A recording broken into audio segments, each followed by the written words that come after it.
जय हिंद दोस्तों, मैं हूं मेजर गौरव आर्य और आप देख रहे हैं मेजरली राइट। खालिस्तानी आतंकवादी लखबीर सिंह लांडा को मिनिस्ट्री ऑफ होम अफेयर्स ने टेररिस्ट डिक्लेयर कर दिया। दोस्तों 2021 में जो पंजाब पुलिस हेडक्वार्टर पर रॉकेट का अटैक हुआ था ना, लखबीर सिंह लांडा ही था वो बंदा। अब उसको डिक्लेयर कर दिया है आतंकी। मैं आपको और कुछ चीजें बताऊंगा, फिर मैं डिस्कस करूंगा कि इनका इलाज क्या है। अभी तक होम्योपैथी चल रही थी, इनको एलोपैथी चाहिए। डॉक्टर लिखता है ना 3 दिन 5 दिन, उनको वो वाली टैबलेट चाहिए। अभी तक मुझे लग रहा था हम लोग गलत टैबलेट दे रहे हैं। सही टैबलेट मैं आपको भी बताऊंगा, सुनते रहिए। लखबीर सिंह लांडा हिस्सा है बब्बर खालसा इंटरनेशनल BKI, जो एक आतंकवादी संगठन है। दोस्तों लखबीर सिंह लांडा के बारे में यह कहा जाता है कि जहां तक ड्रग्स की बात है या वेपन्स की बात है या बारूद की बात है, एक्सटॉर्शन की बात है। एक्सटॉर्शन यानी कि आपने किसी दुकानदार को बोला कि तुम मुझे इतने लाख रुपए दो वरना मैं तुम्हें गोली मार दूंगा।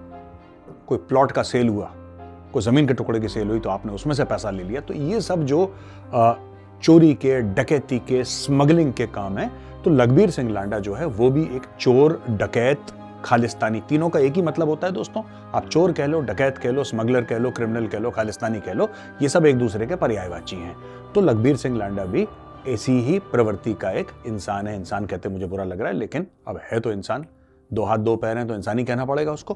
एनीवे, हरविंदर सिंह रिंदा, गुरपतवंत सिंह पन्नू और हरदीप सिंह निज्जर जैसे टेररिस्ट के साथ इसका बड़ा क्लोज लिंक है। दोस्तों मैं ना आपको और कुछ बताना चाहता हूं। ये आज की तारीख में कनाडा की जनता परेशान है, और कनाडा की जनता इसलिए परेशान है क्योंकि कनाडा की जनता ये कहती है कि भाईजान ये जो बंदे हैं ये कहां से आ रहे हैं जो हमारी सड़कों पे एक पीसफुल कंट्री के अंदर गैंग वॉर कर रहे हैं। मेरी बात हुई 1-2 कैनेडियन से, राइट, और किसी दिन मैं कोशिश करूंगा कि उनको अपने साथ लेकर आऊं प्लेटफॉर्म पे इंटरव्यू। और उनका ये कहना है कि भाई ये लोग जो हैं, इन लोगों ने, और सारे इमिग्रेंट्स की बात नहीं कर रहे, वो कुछ लोगों की बात कर रहे हैं, 5-10% जिन्होंने कनाडा में गंद मचा रखी है। तो मैंने कैनेडियन से पूछा कि ये तो आपसे पूछ कर अंदर आए हैं, आप ही ने परमिशन दी तभी तो ये लोग हैं ये अंदर आ रखे हैं आपके कंट्री के अंदर, ये कैसे आ गए? तो उन्होंने बोला हाँ साहब ठीक है, हम ही ने परमिशन दी, लेकिन हमारी सरकार को ऐसा नहीं करना चाहिए था। तो मैंने बोला देखो यार, अगर आप चाहते हो कि अच्छे लोग आए, जैसे कंपनी में होता है, कंपनी में हम लोग लोगों का इंटरव्यू लेते हैं, फिर हम कहते हैं कितना एक्सपीरियंस है, पिछली कौन सी कंपनी में इसने काम करा है, इसका स्किल सेट क्या है, इसका नेचर कैसा है, क्या कंपनी के सिस्टम में ये फिट होगा, क्या कंपनी की वैल्यूज सिस्टम में ये फिट होगा कि नहीं होगा, ये सब देखते हैं। तो कंपनी तो बहुत छोटी सी चीज है। क्या जब देश के लिए आप किसी को नागरिकता देते हैं कि आपको ये सब नहीं देखना चाहिए? आपने बोला तुम कौन हो जी? खालिस्तानी। क्या आता है? ठाठा करना। आ जा बेटा। अगर यही आपका सिलेक्शन प्रोसीजर है कनाडा में जाने का, फिर तो आप सफर करोगे, और कनाडा भैया सफर कर रहा है। अब देखिए, भारत जैसा देश, 5th largest economy, largest volunteer army in the world, right, जो एक उभरता महाशक्ति के रूप में दुनिया के सामने आ रहा है, वो कह रहा है कि कनाडा के अंदर इतने टेररिस्ट हैं कनाडा के अंदर। क्या आपको लगता है कि भारत और कनाडा के रिश्ते और बेहतर होंगे, कि रिश्ते और खराब होंगे? और मुझे एक बात समझ में नहीं आ रही कि क्यों इन 2-2 कौड़ी के कूड़ा करकट के चक्कर में जस्टिन ट्रूडो भारत के साथ रिश्ते खराब कर रहा है अपने। दोस्तों अब मैं बताता हूं कि इन खालिस्तानियों का इलाज क्या है। यूके में केस हुआ है, यूके में केस है, एक बंदा पोर्चुगल से आया, मैंने ट्वीट भी करा था उसके मामले में। ये बंदा पोर्चुगल से आया, ठीक है, और इसकी बीवी और ये सब दोनों पोर्चुगल से आए कई साल पहले। ये सेटल यूके में हो गए।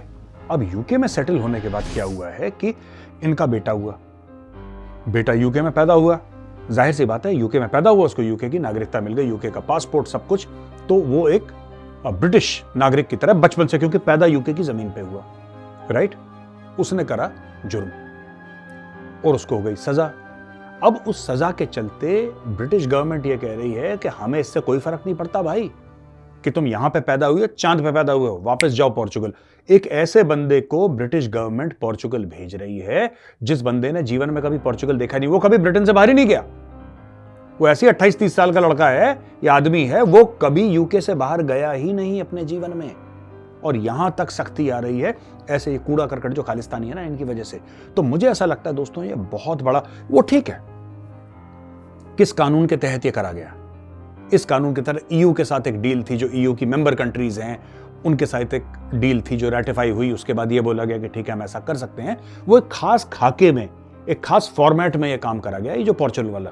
तो हो सकता है कि ये जो भारतीय मूल के हैं उन पे अप्लाई ना करें, लेकिन एक प्रेसिडेंट तो बनता है, प्रेसिडेंट तो है कि आप कोर्ट में ये बात कह सकें, राइट।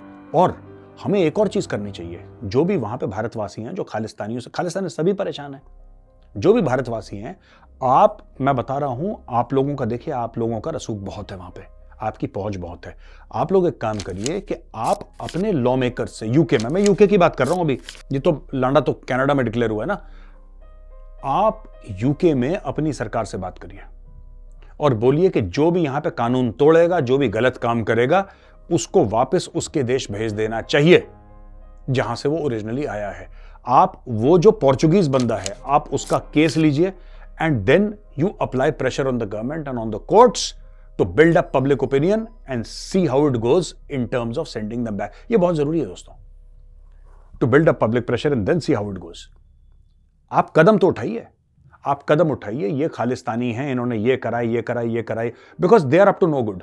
खालिस्तानियों को और कोई क्वालिफिकेशन तो है नहीं, कोई खालिस्तानी डॉक्टर तो होता नहीं है, कोई खालिस्तानी इंजीनियर तो होता नहीं है, कोई रॉकेट साइंटिस्ट तो होता नहीं है, कोई लिखे पढ़े वाला काम तो करते नहीं है खालिस्तानी।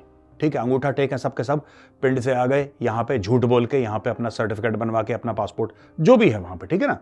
तो अब इनको कॉर्नर करने का एक ही तरीका है, क्योंकि दोस्तों आपको एक बात बता दूं, खालिस्तानियों को जो सबसे बड़ा डर किसका, खालिस्तानी को मौत का डर नहीं है, या मौत का डर भी है तो नंबर 2 पे है। नंबर 1 डर पता है किसका है, कि मेरा जो दूसरे देश का पासपोर्ट है, इंग्लैंड का, कनाडा का, मेरा पासपोर्ट ना छीन ले। भाई साहब, वो अपनी जान दे देगा, अपने बीवी बच्चों को फेंक देगा घर के बाहर, लेकिन वीजा और पासपोर्ट, खास तौर से अगर यूके का और कनाडा का हो, तो भाई साहब वो खालिस्तान के, किसी खालिस्तानी के दिल, दिमाग, गुर्दा, कलेजी, फेफड़े, इससे ज्यादा उसको लगाव है उससे। तो आप खालिस्तानियों को वहीं पे अटैक करिए जहां से इनकी चीखें निकलेंगी। खालिस्तानी मुझे गाली देते हैं, रोज खालिस्तानियों को फोन आ रहा है, फेसबुक पे, ट्विटर पे, ये वो दुनिया भर के खालिस्तानी कुछ ना कुछ बकवास करते हैं, गंदी गंदी गालियां देते हैं, थ्रेड देते हैं मुझे रोज। मैं खालिस्तानियों से आज एक बात कहना चाहता हूं, छोटी सी, ठीक है जी। आप सुनो, आपको जो कहना है आप बोलो, आपको जो कहना है, जो गाली देनी है, जो थ्रेड देना है, ये कर देंगे, गोली मार देंगे, आपको जो कहना है मुझे कहो, आपको पूरी छूट है।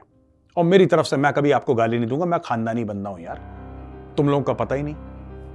तुम लोगों से ये पूछ लो कि, अब मैं ज्यादा कुछ कहूंगा नहीं, फैमिली चैनल है, लेकिन तुम लोगों से 1-2 सवाल मेन पूछ लो, जो बंदे से पूछे तुम्हें वही नहीं पता है। हम खानदानी लोग हैं यार, ठीक है। तो हम कभी गाली गलौच नहीं करते, पर मैं खालिस्तानियों को वहां पे मार रहा हूं जहां पे इनकी चीखें निकल जाएंगी। मैं पब्लिक ओपिनियन बिल्ड कर रहा हूं कि खालिस्तानियों को एक्स्ट्राडाइट करा जाए। जो खालिस्तानी किसी गलत एक्टिविटी में पकड़ा गया, मैं पब्लिक ओपिनियन बिल्ड कर रहा हूं, मैं एनआरआई से ये रिक्वेस्ट कर रहा हूं, वो कहीं पर भी हों, आपके पास एनआरआईज, आपके पास पैसा है, आपके पॉलिटिकल कनेक्शंस हैं, आप में से कई पॉलिटिक्स में हैं, आपको इस चीज पे जोर देना चाहिए कि सरकार एक कानून बनाए कि ऐसे कूड़ा करकट को कहना कि वापस भेजो, they have no place in UK और कनाडा, they have no place in UK और कनाडा। आप लॉबी करो इसके लिए, आपको हो सकता है 4-5 साल लग जाएं, 10 साल लग जाएं, पैसा आप बोलो, मैं इकट्ठा करना शुरू करूं, मैं कंट्रीब्यूट करूं, थोड़ा बहुत मैं भी करूंगा। अगर कोई एनआरआई ये बोले कि साहब ठीक है, we are going to lobby in the US, we will lobby with our congressmen, we will lobby with our senators, we will lobby with them that anybody who's a US citizen and is found violating the law, if he's an immigrant, he should be sent back to the country of his origin.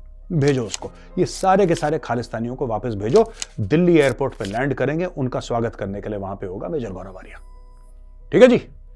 क्योंकि जब diplomacy की बात होगी, जब international trade की बात होगी, जब पैसों की बात होगी, जब ये होगा कि कनाडा को किसी चीज का सपोर्ट चाहिए, अमेरिका का तो एक वोट है, बाकी देश भी वोट देंगे, है ना। तो जब भैया बाकी देश वोट देंगे, तो आप किसके साथ रहना चाहते हैं? आप क्या चाहते हैं कि लखबीर सिंह लांडा, इनके तो एक तो अर्शदीप दल्ला, इनके नाम लांडा ऐसे हैं कि आप फैमिली चैनल पर नाम नहीं ले सकते। मैं सिर्फ लखबीर सिंह कह रहा था, क्या लखबीर सिंह बड़ा कॉमन नेम है, आपको पूरा नाम लेना पड़ेगा, वरना लोग समझेंगे नहीं। इनके नाम ऐसे हैं, पता नहीं क्या सोच के घर वालों ने नाम रखे इनके, लखबीर सिंह लांडा, अर्शदीप दल्ला, ये तो हाल है इनके यार। अब ये लोग बन गए कनाडा के एसेट। अब देखिए दोस्तों, आगे क्या क्या होता है आई डोंट नो, बट मुझे ऐसा लग रहा है कि कनाडा जिस रास्ते जा रहा है वो रास्ता बहुत गलत है। And I hope Justin Trudeau अगला चुनाव हारे, दूसरा कोई बंदा आए जो सेंसिबल बंदा हो, अगर कोई इंडिया से कहता है किसी एक टेररिस्ट है जो यहां पे रह रहा है इंडिया में तो वैसे है नहीं कोई, पर अगर कोई रह रहा है तो उसको एक्स्ट्राडाइट करो, ठीक है, तो India will take that into consideration. ये सिर्फ वोट, ये खालिस्तानियों को वोट बैंक खेल रहा है। Justin Trudeau just playing with vote bank, and I will tell you Justin Trudeau, you are not playing with the vote bank, you are playing with fire. यही खालिस्तानी जो अपने मुल्क के सगे नहीं हुए, जो भारत मां को धोखा देके उसके बारे में झूठ बोल के झूठे झूठे कागज लेके गए हैं कनाडा गए हैं। जो अपनी मां के बारे में झूठ बोल सकता है, तुम कौन से खाते में आते हो यार, सोचना जरा।